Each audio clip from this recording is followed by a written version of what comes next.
where the stories are true and false, what was for image purposes, what was for just the idea that they were talking about somebody that was real and events that were real. So, you know, it really is kind of an interesting thing, especially with in more recent years, they've been using music that people had written to tell the stories of their lives. And not always so accurately. Cher, for example, felt that her life story was not exactly well portrayed in the musical about her, and the musical about Donna Summer didn't exactly portray that so well either. I see a text already. I just want to read what it says, so hold on. I can't unmute you.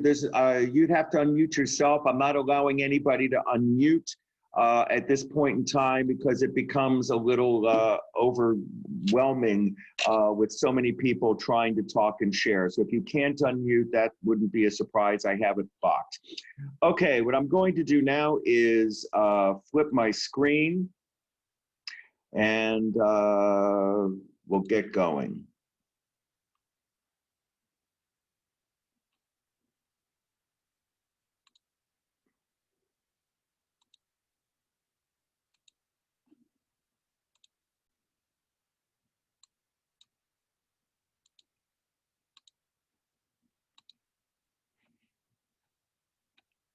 Well, one of the first musicals to use, hold on, let me get this out of here.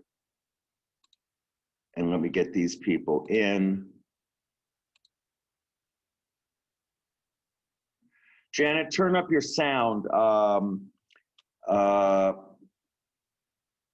I want to mention RBG? Well, you know, I always try to keep these relatively non-political, but you know, today is a first in that she's the first Jewish woman to lie in repose at the Capitol, and that really is something. And you know, she's a loss to our country. So thank you for suggesting I mention it. It just went right out of my head. So 1776. Let me just let these people in. Hold on one second. Okay. Please mute yourself if you just came in. I'm trying to keep everybody muted. It's going to take me a minute just admitting people. I'll just try to keep this down here so it's not in the way. 1776 was truly, you have to think of the time and place it was written. It just did not make sense that in 1968, when we were having riots at political conventions, we had 2 assassinations, the country was torn apart by the Vietnamese conflict, that someone would think to write a musical about the signing of the Declaration of Independence featuring our forefathers would at all on any level connect. It just made no sense. It was totally beyond the scope of what people would think was marketable musical theater. However, sure enough, it captured everybody's imagination. And let me point out, it's not exactly historically accurate. The people are not exactly portrayed in realistic ways in terms of their true representations and personalities. But it certainly gave us something to think about. And, you know, here, you, of course, you have Ben Franklin singing with 2 other of his buddies there in Philadelphia. But what's interesting is it's so suspenseful because you wonder if they're ever going to agree and sign the Declaration of Independence, which we know they do.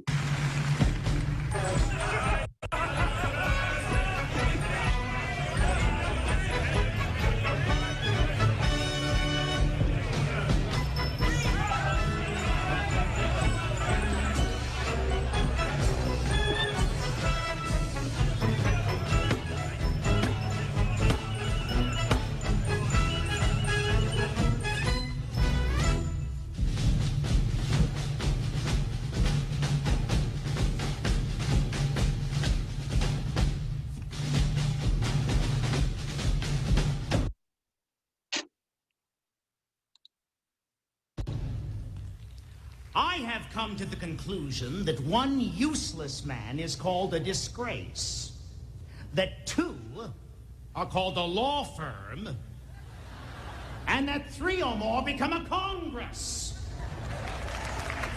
And by God, I have had this Congress.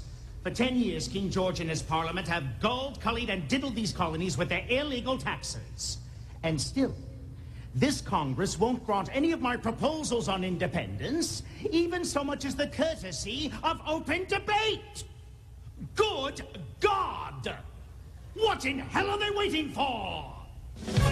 Sit down, John. Sit down, John. Why not sing, John? Sit down. Sit down, John. Sit down, John. Why not sing, John? Sit down. Someone ought to open up a window. It's 90 degrees. Have mercy, John, please. It's hot as hell in Philadelphia. Someone ought to open up a window. I say vote yes. Vote yes. Vote for independency. Someone ought to open up a window. I say vote yes. Down, John. Vote for independency. Someone ought to open up a window. No. Too many flies. Yes, too many flies. Well, it's hot as hell in Philadelphia. Open up a window and we compromise here. Vote yes. No, too many flies here. Vote yes. Oh, for God's sake, John, sit down. Good God! Consider yourselves fortunate that you have John Adams to abuse. For no sane man would tolerate it. We've heard this before. Now, for God's sake, John, sit down. I say vote yes. No. Vote yes. No. Vote for independency. Someone I say vote yes. Sit down, John. Vote for independency. No. I say vote yes. No. Vote yes. Oh, for God's sake, John, sit down.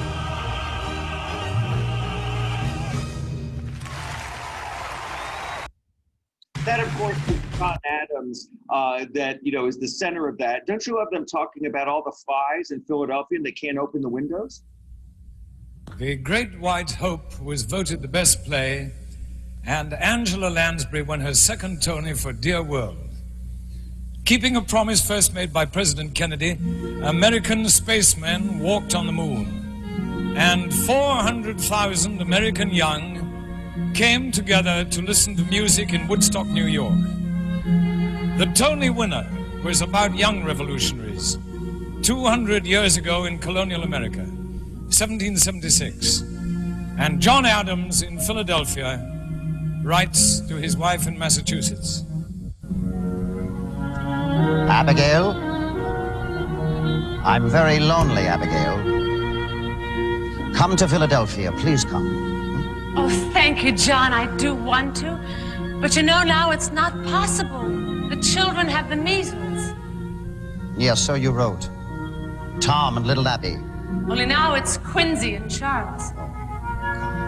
And it appears the farm here in Braintree is failing. John, the chickens and the geese have all died. The apples never survived the late frost. How do you suppose Martha Jefferson got away? Oh, well, the winters are softer in Virginia. And they're women, John. Fit for Virginians, madam, but pale, puny things besides New England girls. John, I thank you for that. Abigail, how goes it with you? Not well, John. Not at all well. I live like a nun in a cloister, solitary celibate. I hate it. And you, John? I live like a monk in an abbey. Ditto, ditto, I hate it. Write to me with sand and rain.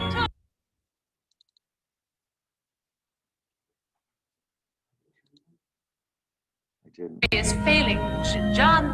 The chickens and the geese have all died. The apples never survived the late frost. How do you suppose Martha Jefferson got away? Oh, well, the winters are softer in Virginia. And they're women, John. Fit for Virginians, madam, but pale, puny things besides New England girls. John, I thank you for that. Abigail, how goes it with you? Not well, John. Not at all well. I live like a nun in a cloister, solitary celibate. I hate it. And you, John? I live like a monk in an abbey. Ditto, ditto, I hate it.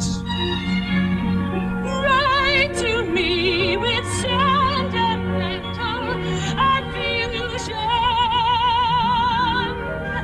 Let me revel in romantic illusion. Do you still smell of vanilla and spring air? And is my favorite lover's pillow still firm and fair? What was there, John? Still is there, John. Come soon as you can to my cloister. I've forgotten the feel of your hand. Soon, madam, we shall walk in Cupid's grove together, and we'll fondly survey that promised land.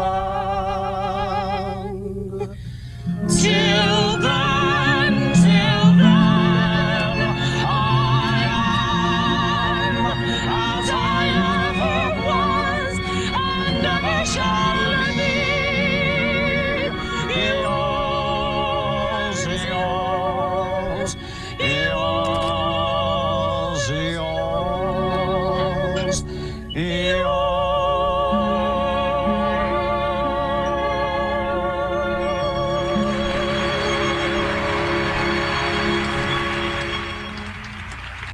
That was from a celebration of the Tonys. And those were actual letters that were found in archives that Abigail Adams did write to John. So that did become the basis of the text. It's also interesting that, again, at the time and place that 1776 was written, it was hard that it would be imagined to have become the sensation that it did.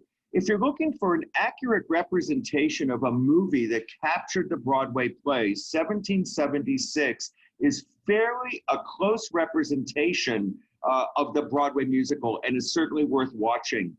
Well, in 1974, Jerry Herman was approached again by Michael Stewart to write a musical based upon Max Sennett and Mabel Normand. Max Sennett was a director who created the Keystone Cops and the Babing Beauties and the Perils of Pauline. And they were a mismatched pair right from the beginning. Now, there were tremendous liberties taken with the true life story of Mabel Normand. She was very big box office in the silent film era, but in the story, she was accused of a murder, but that happened way before it happens in the context of the script. One of the problems with Mac and Mabel ended up being the casting. It's considered the best score that Jerry Herman ever wrote. And it does cast Robert Preston and Bernadette Peters, two perfect people, but not perfect for each other. The original actor who was considered for Max Sennett was Jerry Orbach, but at the time they thought he wasn't box office, and this was going to be the biggest success since Hello, Dolly. And Bernadette Peters really was the right person, but their charisma together just really didn't work. She was, Mabel Normand, one of the great comedy greats of early film. And women in that era weren't deemed funny. This was the Buster Keaton era and Fatty Arbuckle and all of these people that, and of course, Charlie Chaplin. And these were the shorts that were filmed. But she was in the first Keystone comedy, and she was the only comedian to work with Charlie Chaplin, Fatty Arbuckle, D.W. Griffith, Harold Lloyd, Mary Pickford. I mean, she really was big deal at the time. And today, probably mostly forgotten. Mac and Mabel started in Los Angeles. And, you know, this is what happens when you think you're doing the right thing and you're not objective about it. Gower Champion was directing it. He was still considered a wunderkind at the time. And David Merrick, who was producing it, would descend upon the set, and David Merrick would just have to disappear because Gower Champion and David Merrick fought bitterly. Well, neither of the lead characters were particularly lovable. The story was a little darker than most people would have imagined, but Champion's choreographic effects, recreating the silent screen activities of the Keystone Cops and the Bathing Beauties, were absolutely incredible. But one of the problems that happens early on is that they open in Los Angeles, they get pretty good reviews, but then they move to St. Louis and they perform Mac and Mabel at the Muni, a venue with outdoor seating that can seat 11,000 people, and the show becomes totally out of whack. The cast isn't playing it to an audience of 1,600, they're suddenly playing it to 11,000, and all kinds of things that they thought were on their way to working in Los Angeles stop working in St. Louis. To complicate matters further, it's then brought to the 2,800-seat Opera House at the Kennedy Center being the new hot venue, and it doesn't get any better. It opens in New York to mostly mixed reviews. It was nominated for numerous Tonys, and the only person that was not nominated was Jerry Herman. And today, again, this is considered one of the greatest scores he ever wrote. When I was doing this show, putting this concert together, everyone had an opinion of what I should be singing. And I realized I had to put together a very large show. But there's one song that everyone kept asking about, and it really seems to haunt people, and I really understand it. It's from a score by Jerry Herman called Mac and Mabel.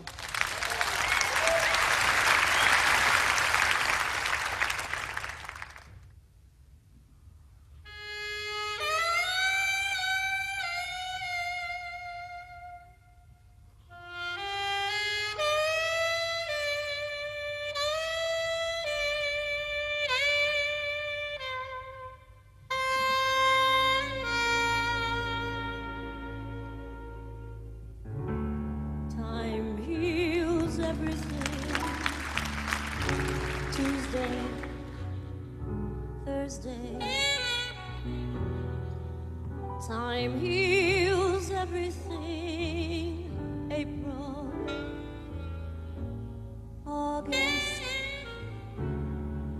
If I'm patient, the break will mend. And one fine morning, the hurt will end. So make the moments fly. Autumn, winter, I'll forget you by next year.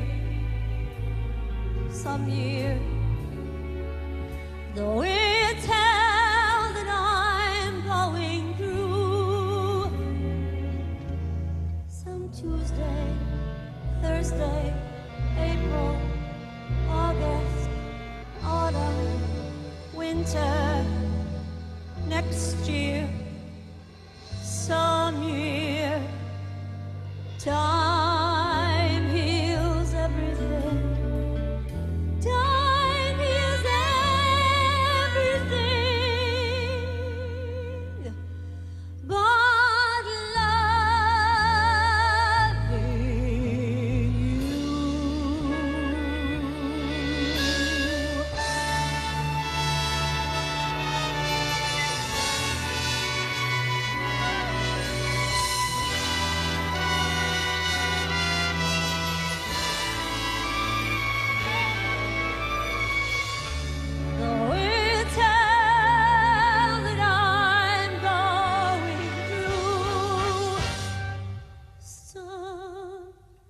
Tuesday, Thursday, April, August, autumn, winter, next year, some year, time heals everything, time heals everything,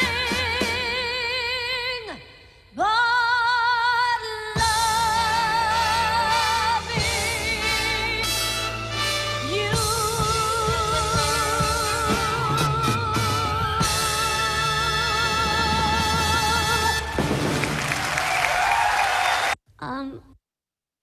Then Mac and Mabel's had a challenged cult following. I mean, it's always been something that because of the score, fans want to see. It's been worked on and played with a little bit, and it was revived very successfully in the mid-1990s in London. This is featuring Howard McGillin, who for much of his career, he played the Phantom on Broadway. He played the Phantom for 2,800 performances. That's like 8 or 9 years. Longer than any other actor. Movies when Pauline was tied to the track. After she trudged through the ice with a babe on her back. Girls at the seashore would stand, all in a row in the sand, rolling their stockings an inch and a quarter below the line of decency. And Swanson and Keaton and Dressler and William S. Hart. No one pretended that what we were doing was art. We had some guts and some luck, but we were just making a buck. Movies were movies were movies when I ran the show.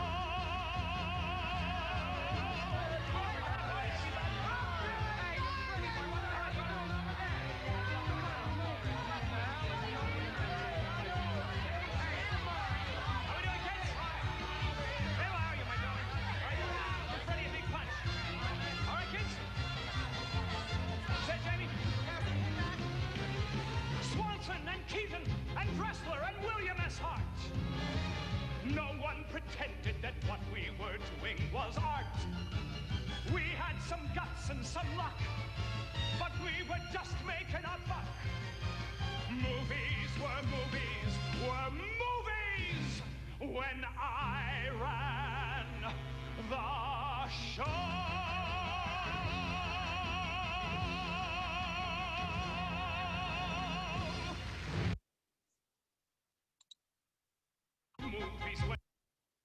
Then it was revived in New York as well for a very brief run. And this is Jane Krakowski playing Mabel. First thing tomorrow morning, before we start shooting. Oh, yeah? Well, I'm not coming. I got a good job at Schultz's. Only 10 hours a day, every other Sunday off. Nearly $6 a week with tips. You can keep your movies. And if you think I'm getting up at 6 in the morning for anything except early mass, which I don't have to be going to tomorrow because I already had to appoint yesterday, you got another thing coming. Oh, and another thing. Don't count on getting that nickel change so quick unless you want to sue, you cheapskate. And in case you didn't know, my uncle happens to be Justice P.J. O'Rooney of the First Federal Court of Brooklyn, and all I have to do is...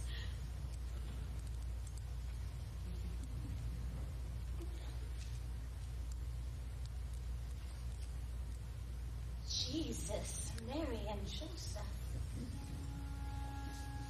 Miss Waitress from Flatbush, get down from up there. Don't you know that you're out of your class? Miss Waitress from Flatbush, I hope you're aware you're behaving like some little ass. Hey, miss, what's this? See that fascinating creature with perfection stamped on every feature? She was plain little Nellie, the kid from the deli, but Mother of God, look what happened to Mabel. From now on, this pile of flesh will be considered something pretty special, and Miss BLT down is the toast of the town. Mary and Joseph, what happened to position that she takes. It's smart and meticulous. Talk about the magic that the camera makes. But this is ridiculous. Hold your tongue and hold your stickers for the new enchantress of the flickers. Is that plain little Nellie, the kid from the deli? So rattle me beads. Look what happened on Mabel.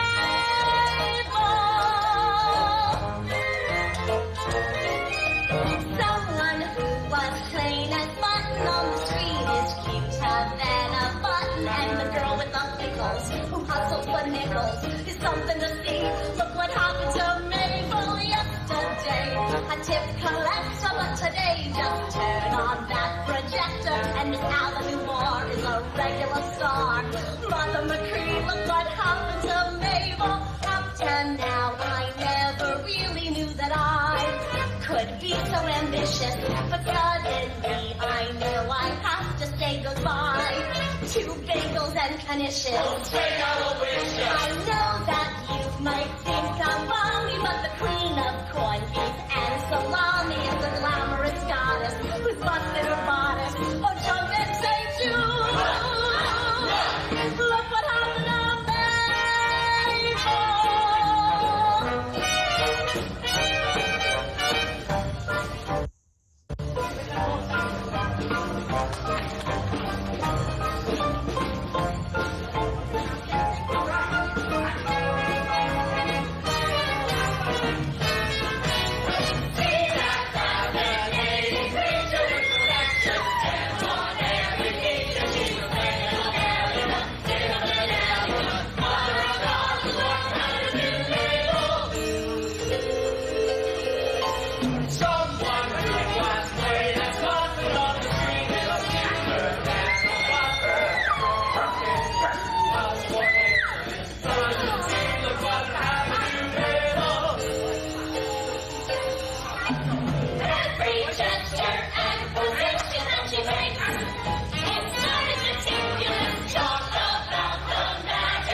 Again, this is one of those musicals that fans of the score would just love to see revived. Molly Smith from Arena Stage actually did do it at the Stratford Festival at Niagara-on-the-Lake some years ago, but it just is so challenging to do because the script is just not great. Meanwhile, Jesus Christ Superstar, I mean, we could debate the accuracy of this story all day long, but it was extremely controversial when it was first produced. The Catholic Church thought it was absolutely blasphemous. It was a rock opera. And, you know, in its original form in 1970, it was not well received at all.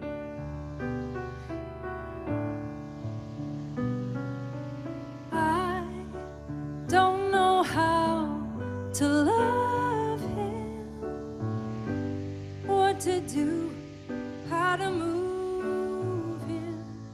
I've been changed, yes, really changed in these past few days. When I've seen myself, I seem like someone else.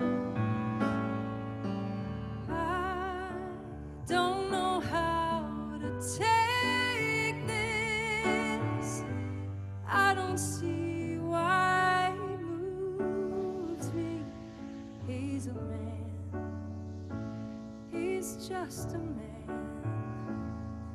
And I've had so many men before,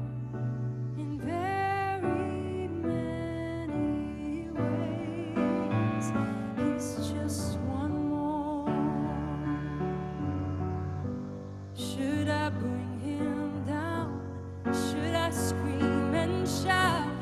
Should I speak of love?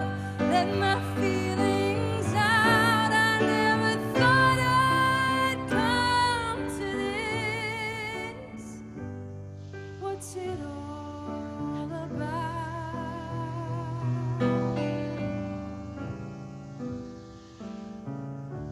Don't you think it's rather funny? I should be in this position. I'm the one who's always been so calm, so cool. No lover's fool, running every show.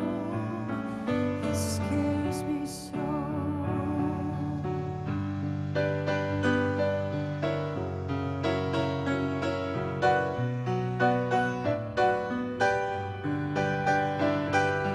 I never thought I'd come to this.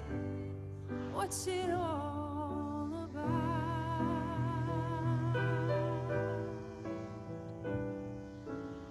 Yet, if he said he loved me, I'd be lost, I'd be frightened. I couldn't cope, just couldn't cope. I'd turn my head, I'd back away. I wouldn't want to know. It scares me so. I want him so. Now, you may notice that the caption at the bottom says, for your Emmy consideration, remember, Jesus Christ Superstar was performed live on NBC. They did want to get it recognized. NBC has not had a lot of critical acclaim for their live Broadway presentations. And they really wanted to try to get some recognition for this one. Andrew Lloyd Webber, of course, playing the piano. Well, Eva Peron in 1978 became the idea for a musical that premiered in London. The play was based upon several books about Eva Peron and a play called The Diamond Orchid, which never really took off. But the idea of turning it into a sung-through musical, an opera, as it were, was a very, very contemporary idea. Most musicals were not totally sung through, and Andrew Lloyd Webber and Tim Rice really tackled the project. Well, frankly, there's not much in Evita that's accurate to Eva Peron's life. The play does mention that the body disappears for 17 years. Well, okay, that may be accurate. But, you know, the idea that she met Magaldi at a concert, the concert didn't happen in the year that it's presented in the play because of the timing based upon some of the other stories. That Magaldi is made fun of as sort of a fair to middling talent when he was a very big tango singer in Argentina. He died young in 1938, so he couldn't have been singing in 1944 when the concert takes place where they meet. Even though the play is not accurate, the character is respected in a number of ways. Eva Peron probably never came to Buenos Aires with Magaldi to begin with. There's no record of that. Che Guevara never interacted with Eva Peron. That was just a convention the play created to help propel the story. So all in all, it's not quite factual, but it sure was a vivid entertainment. Our last nominated musical is Evita. The scene is the bedroom of Juan and Evita Peron.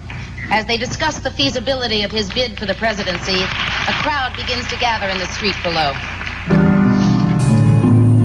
I just want to say one quick thing. Some of you may have been to New York with me on trips where I've had my friend Peter Marinos come talk about his experiences in the musical. He will actually be appearing in this number. Look for him. He's got curly hair, and you may not pick him out because he was 40 years younger. But anyway, he's there. Our last nominated musical is Evita. The scene is the bedroom of Juan and Evita Perón. As they discuss the feasibility of his bid for the presidency, a crowd begins to gather in the street below.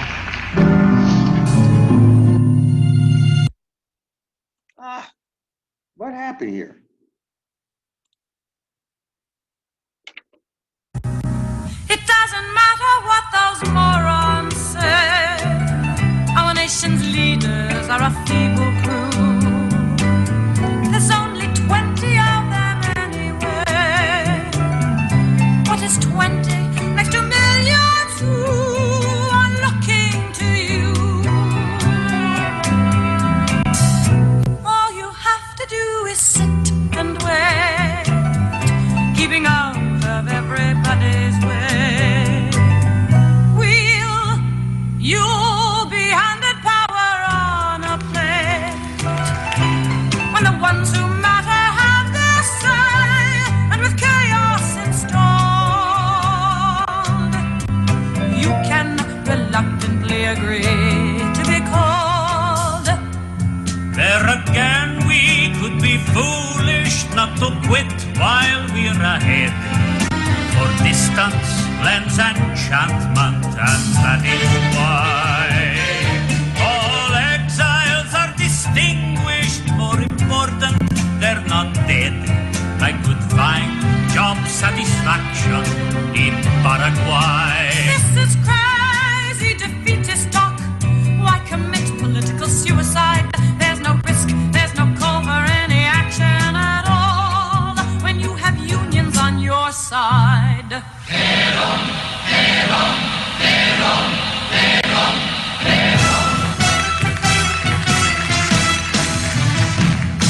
And no Argentina, the chains of the masses untied.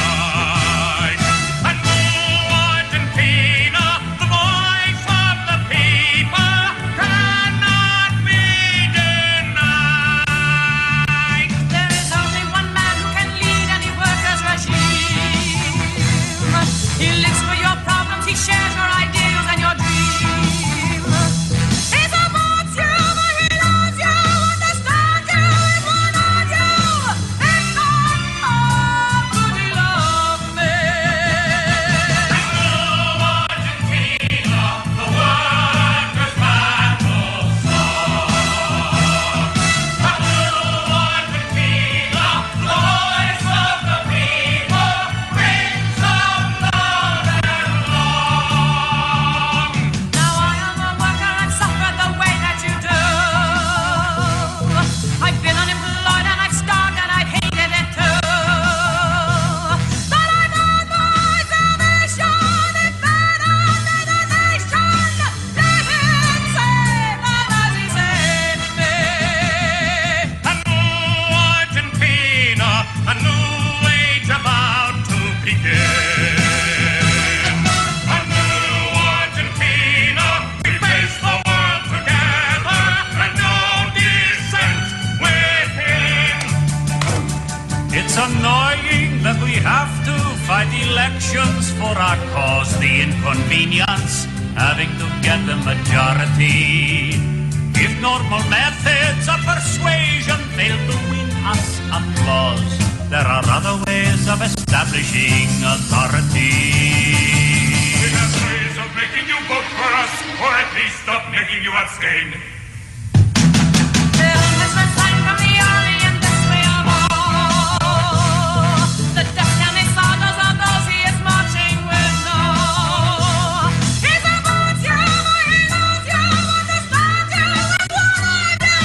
It's not all good, he loves me. Argentina, the chains of the masses untied.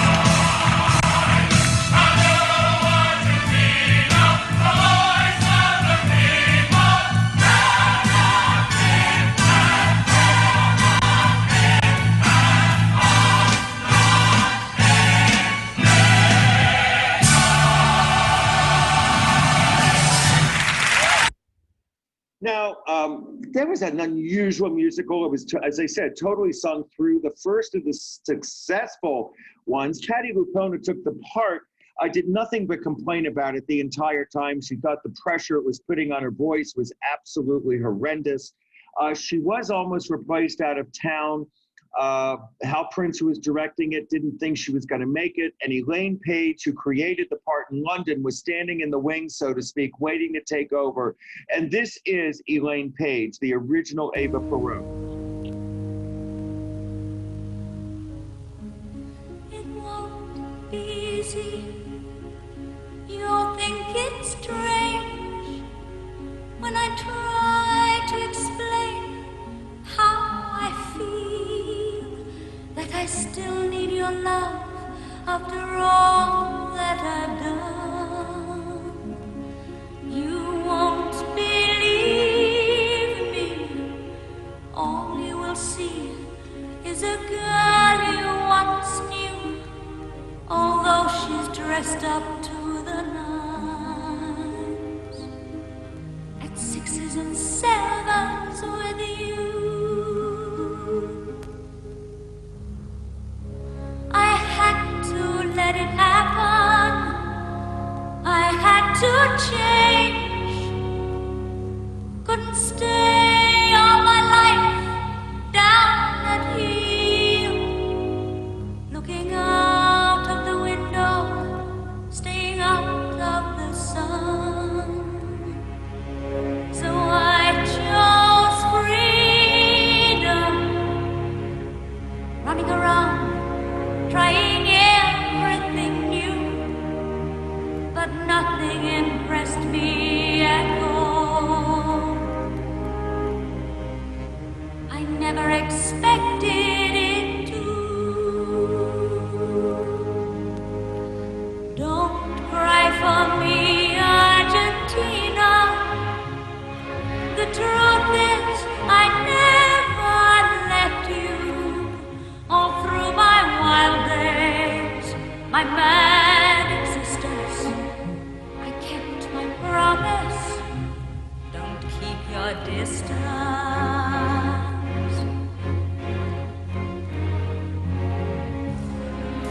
And as for fortune, and as for fame, I never invited them in, though it seemed to the world they were all I desired.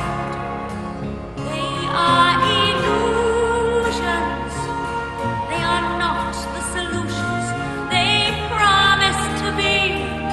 The answer was here all the time. I love you and hope you love me. Don't cry for me, Argentina. The truth is, I never left you. All through my wild days, my mad existence, I kept my promise. Don't keep your distance.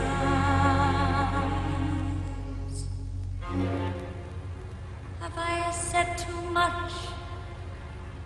There's nothing more I can think of to say to you.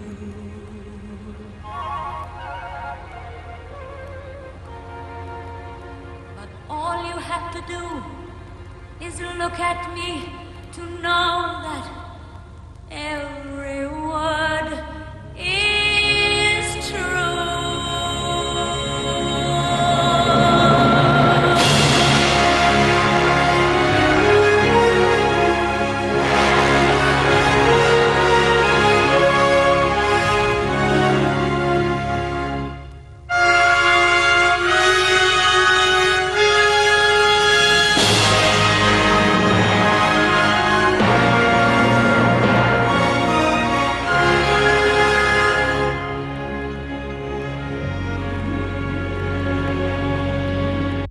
So Elaine Paige was the original. What's kind of interesting about Evita when it opened, it was the first time buses were used to promote a musical all over London, then all over New York.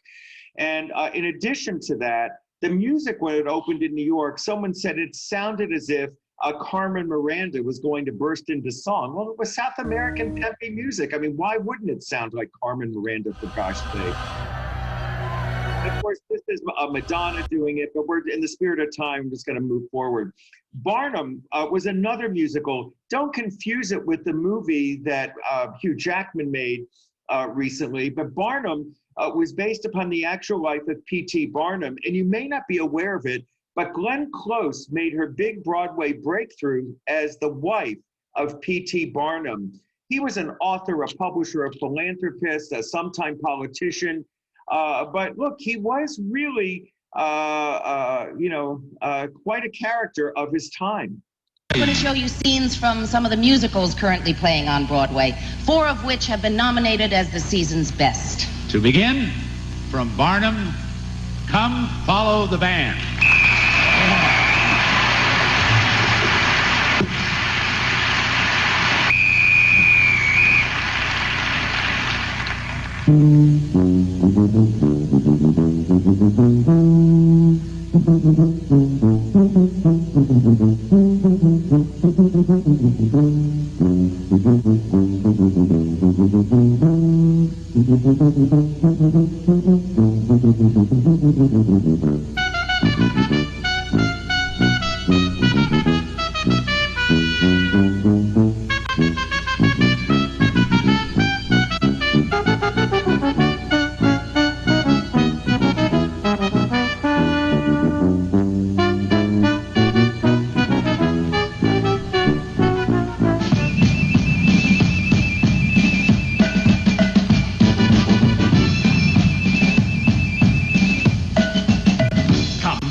Another incredibly interesting, maybe one of my favorite biographical musicals, is the Sondheim James Lapine story of George Seurat. Now, George Seurat was a pointillist, an artist in the Paris salons in the 1880s, and quite frankly, he was ravaged critically because people just didn't understand what he was trying to accomplish.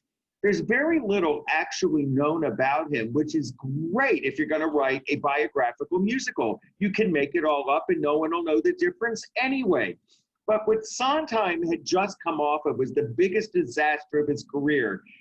Merrily We Roll Along had just been, he and Hal Prince had 11 years of creative success, only to have a disaster, to be picked apart by the New York critics. And the two of them ended their relationship thinking maybe they weren't good for each other. And Sondheim goes to a party and he meets James Lapine, who himself was having problems with his own artistic style at the time. And the two of them were discussing the price that artists pay for their art, that the work that they truly work to establish, at what cost does it have on the person? Well, if you know this painting, it's at the Chicago Art Institute. If you stand up close to it, you cannot see the images at all. And when you back away, it suddenly comes into view of what it is.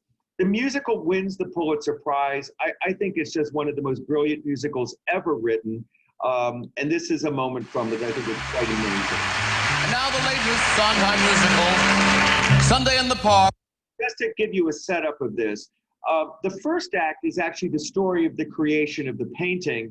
And the second act, equally made up, is the great-grandson of the artist who's confronting his own demons in art. What's so interesting and so stirring about this is the painting actually is created right in front of your eyes at the end of the first act. With George. George is the French impressionist Georges Seurat.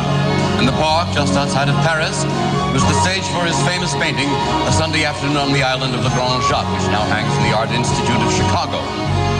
George has worked on his pointillist painting of the various park regulars for 2 years, and having just sketched his mother, is about to bring order out of chaos and complete his canvas at last. Mandy Patinkin is George, and Bernadette Peters is his mistress and model. Remember, George. Order! Design.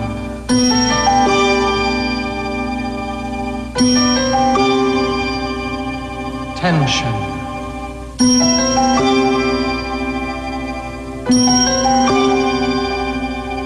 Balance.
Flats of light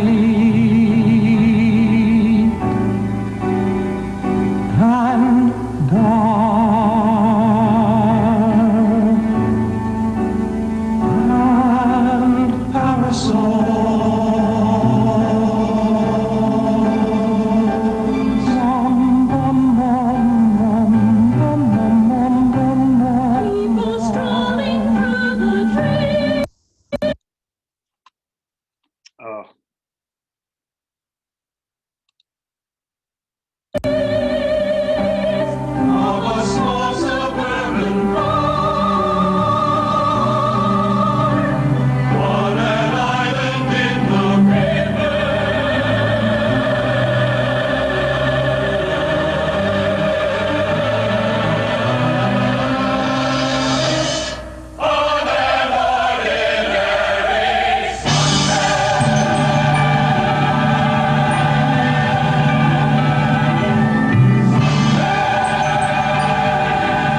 will tell you that if you're in the theater and you see that happen, it just is chilling. Well, if you want bread and respect and attention, not to say connection. A newly opened musical is generating more than its share of buzz on Broadway.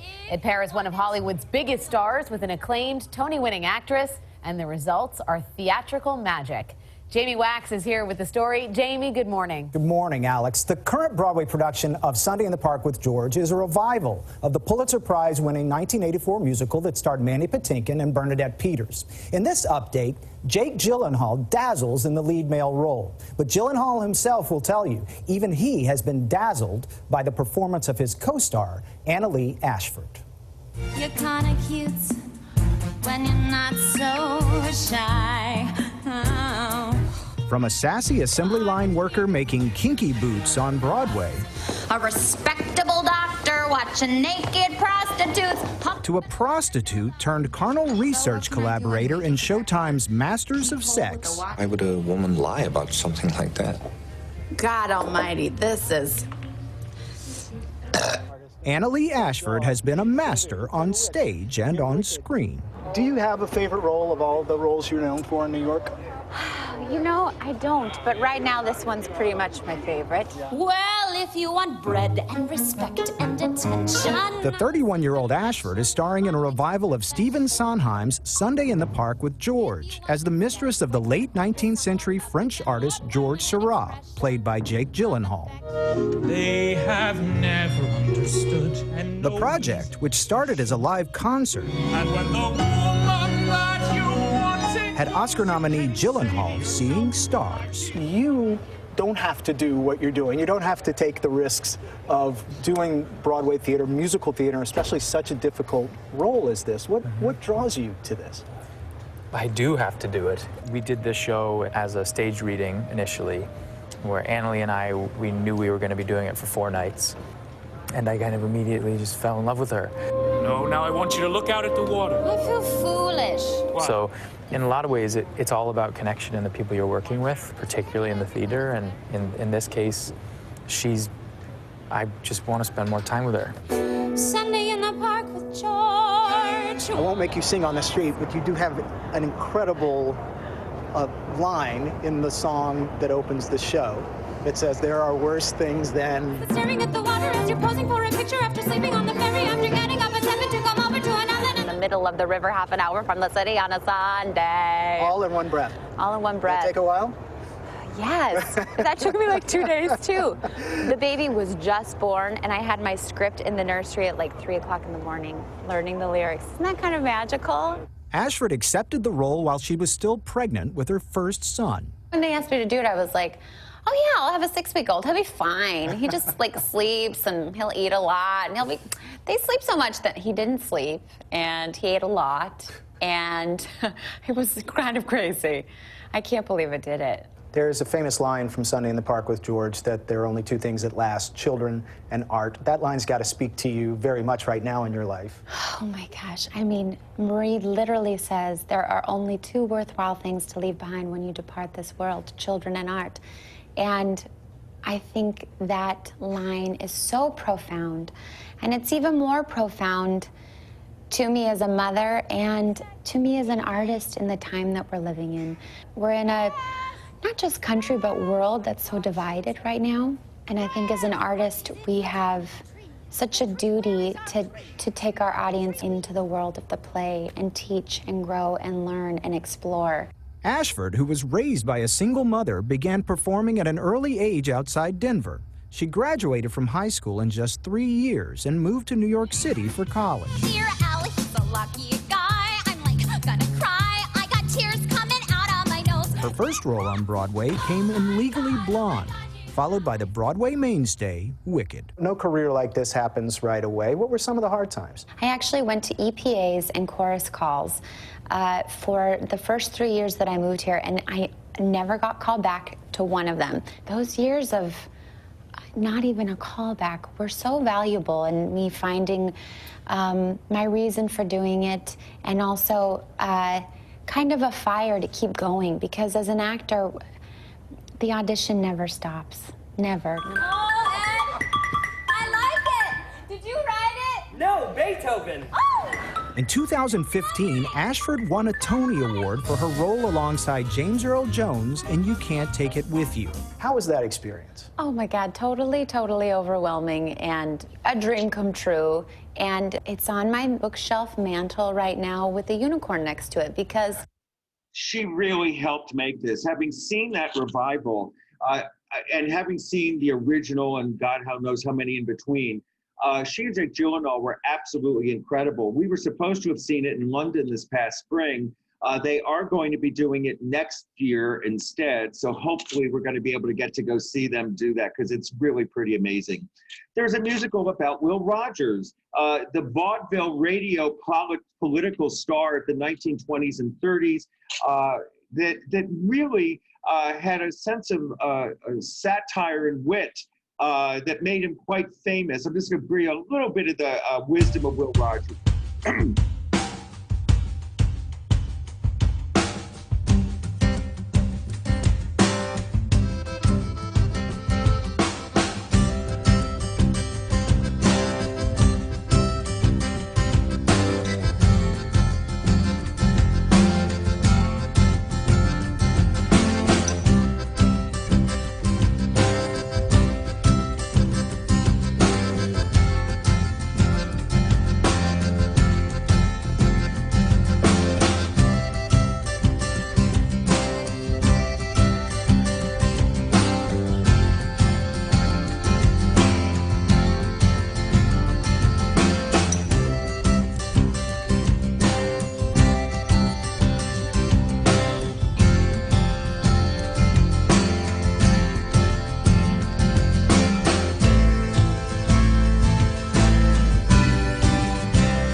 I mean, this goes on, but some of these comments are really funny. So Tommy Tune brings the idea of Will Rogers and the Ziegfeld Follies to the stage, and it focuses on his life and career. Again, not truly accurate, but it shows his famous homespun style of wisdom, the common sense he tries to prevail and create. The choreography that Tommy Tune's created to showcase him is amazing. With our first nominated musical, ladies and gentlemen, the Will Rogers Follies.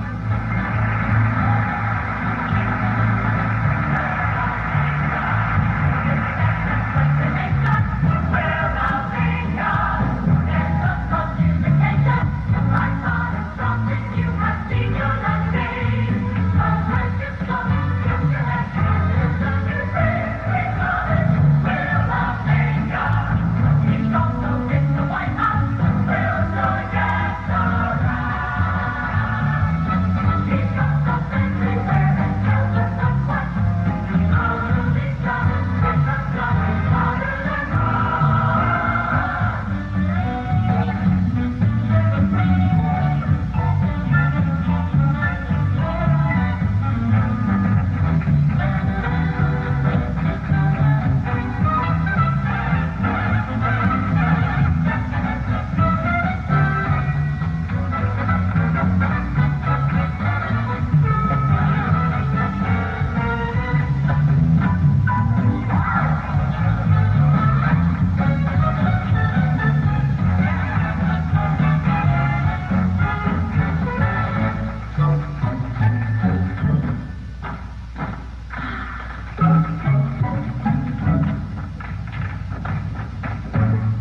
his time. He was popular in every medium, the Broadway stage, the movies, radio, newspapers, the lecture circuit, and even the rodeo.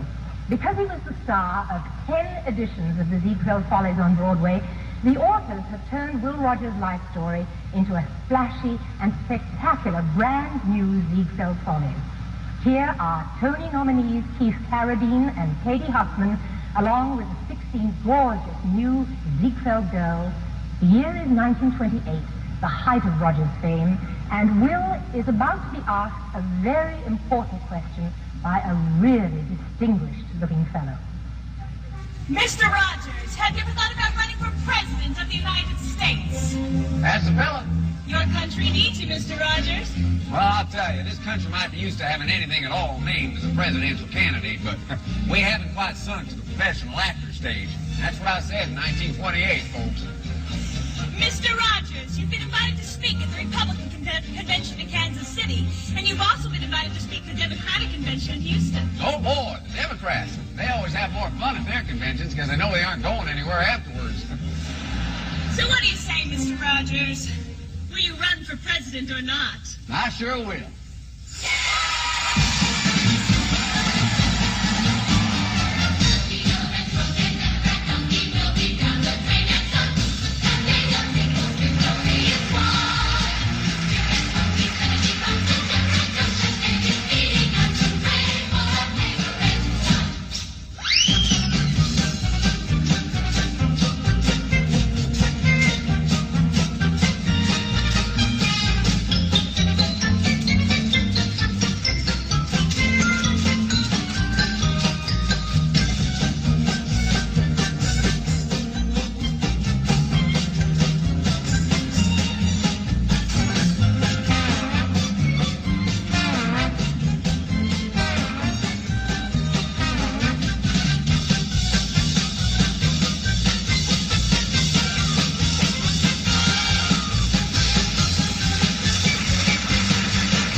Now, if you're bored sitting at home, you could try to learn that, and that'll keep you busy for a while.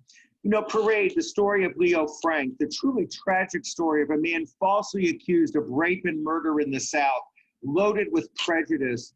The true story of a man who, because he was different, he was hated. And this is the story that created the Anti-Defamation League because of this trial in about 1915 in Atlanta. Peter Allen, the well-known singer, the Australian singer, very flamboyant, taken on persona by Hugh Jackman. I'll just show you a little bit of this because we're going to be running very long.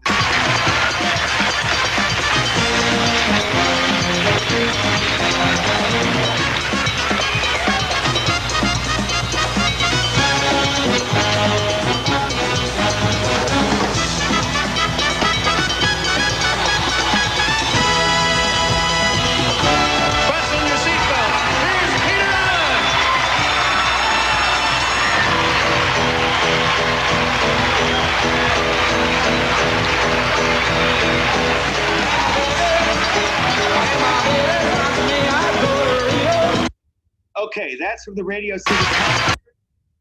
Then we have Hugh Jackman, who took the personality and did it on stage.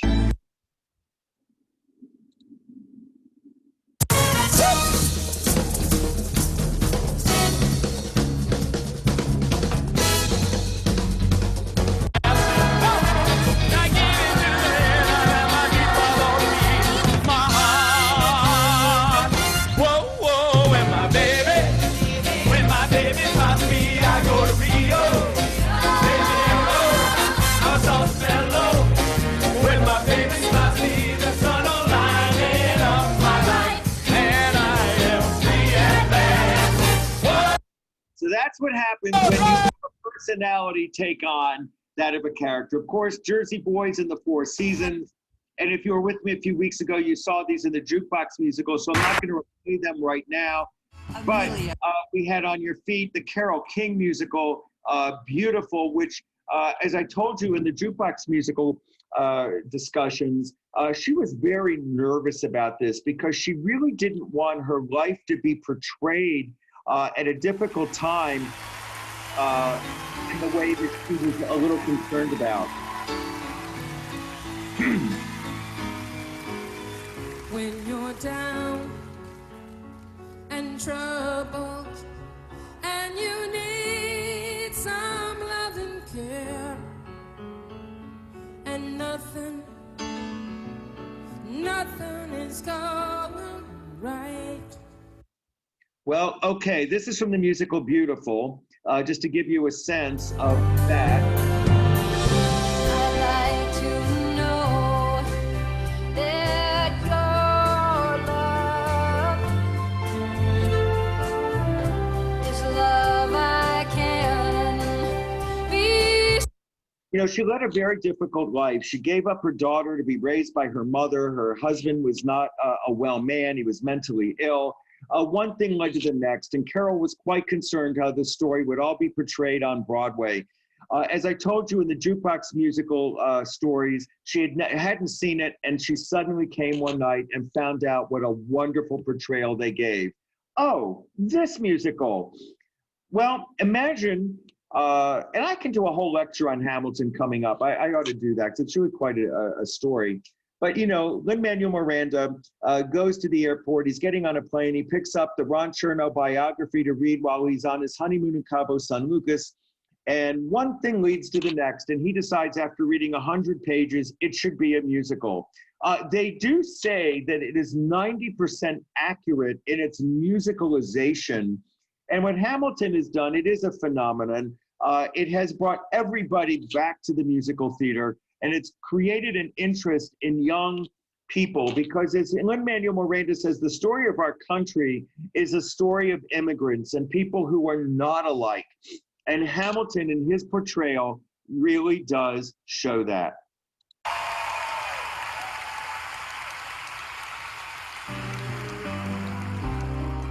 Let me tell you what I wish I'd known when I was young and dreamed of glory. And this is George Washington and Alexander Hamilton. Who tells your story? I know that we can win. I know that greatness lies in you. But remember, from here on in, history has its eyes on you.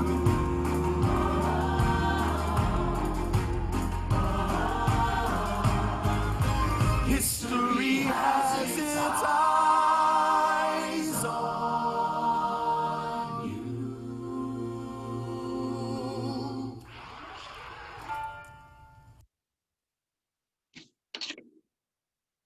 You on the other side? Till we meet again, let's go. I am not throwing away my shot. I'm not sure why the sound is going in and out, but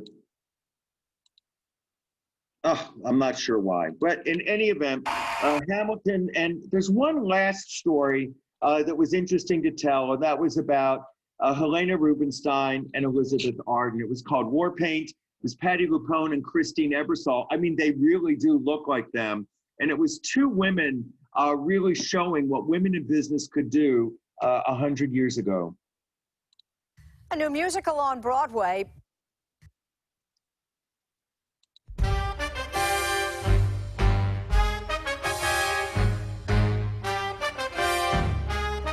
music to Warpaint, it's pretty eclectic. There's some of it that sounds almost like a classical music, then there's some swinging stuff, and there's some fun stuff, and some, I hope, beautiful stuff. To then have it realized with a gorgeous 17, 18-piece orchestra we had today, you have to kind of pinch yourself. Elizabeth Arden and Helena Rubinstein were stars of the scene in their own time. It seemed only fitting that you needed larger-than-life stars to play them. The opportunity to write material for two of the greatest leading women on the musical theater stage was just irresistible. Classic Venetian cream amaretto. Take home a 10-ounce strong, and you get a sample of mine fragrance of love. L'amour. Michael Corey is a true wordsmith. He delights in language, and he's very exacting about it. The music really evoked first the 30s and then the 40s and the 50s so sensationally, and it really provided a huge amount of inspiration for me and the costume designer, Kathy Zuber. I sit in the back of the theater, and I hear this score, and like the audience, I'm laughing, I'm weeping, I'm soaring along with it. The daily press is here to meet my boat. There simply are no words, and you may quote America, your wait is through. At this, my new New York debut. I cannot wait to reinstate myself back on top. It's thrilling to be here today making our cast album, and it throws me back to 1978, lying on the sofa in my parents' den in Dallas, Texas, listening again and again to Patty singing songs from Evita on the hi-fi. And it blows me away that now in 2017, I'm actually in a New York recording studio, and Patti LuPone is laying down tracks for a musical that I actually wrote.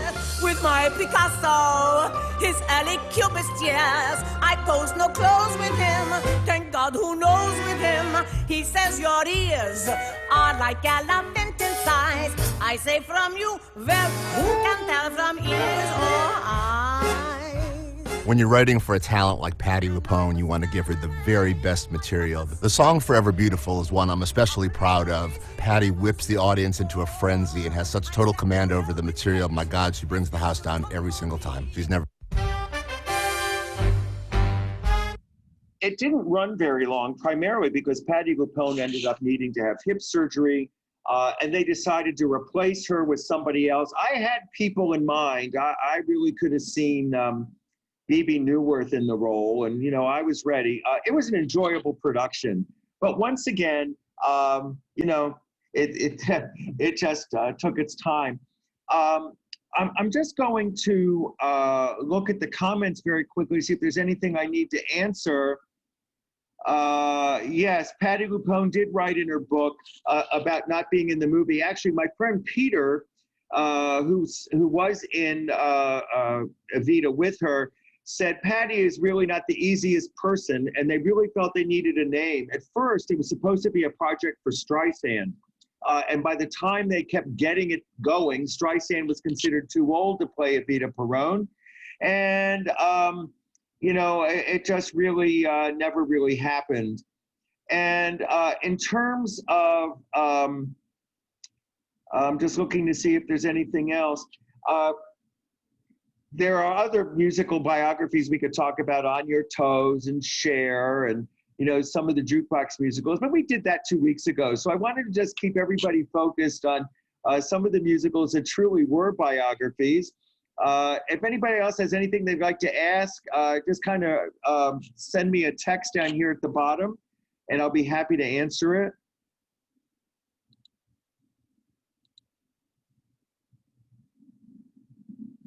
I don't see anything coming up.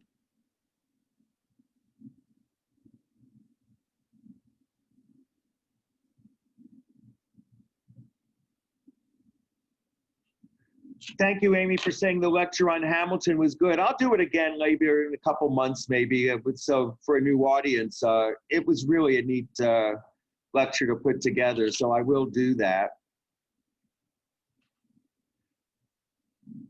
Okay, here is my email.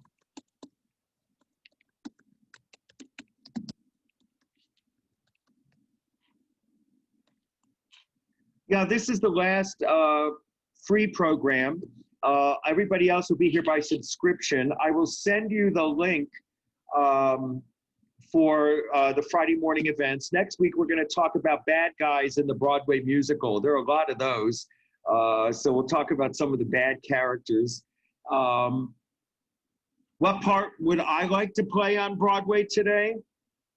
Well, you know, when you're pushing 70, it gets a little limited. So to say I want to play Tony and West Side Story wouldn't quite make it. But what I'd love to play Emile in South Pacific. I'd love to play Jean Valjean. Since none of that's ever going to happen. Oh, you know, of course, Cervantes and the Man of La Mancha. That wouldn't be bad. Could always do the Phantom, but I'm not that interested in it. Actually, I'd love to be in A Little Night Music, but I think I'm too old for any of the characters now. Actually, one of the things about Bernadette Peters is that she reads ageless. So on stage, she reads, 20 or 30 years younger than the 72 years old she really is. So she's very fortunate in that. I'm waiting for her now to come back and play Madame Armfelt in A Little Night Music or something, Wait a minute. Would I want to play Ray Walston's Devil and Damn Yankees? Yeah, I could probably do that. What about the play Chanel, the perfume producer? Michael, I don't know anything about that one. So maybe it was off Broadway or something. I'm just not totally familiar with that. Interesting. I'm just not sure. Well, everybody, I know we spent a lot of time this morning. I hope you enjoyed it. Thank you all for being a part of the subscription. I'm going to love doing this for you all. And talk to you all next week. Have a great week, everybody. See you soon. And an easy weekend if you're having, and a good Yom Tov if you're celebrating. Take care. Bye-bye.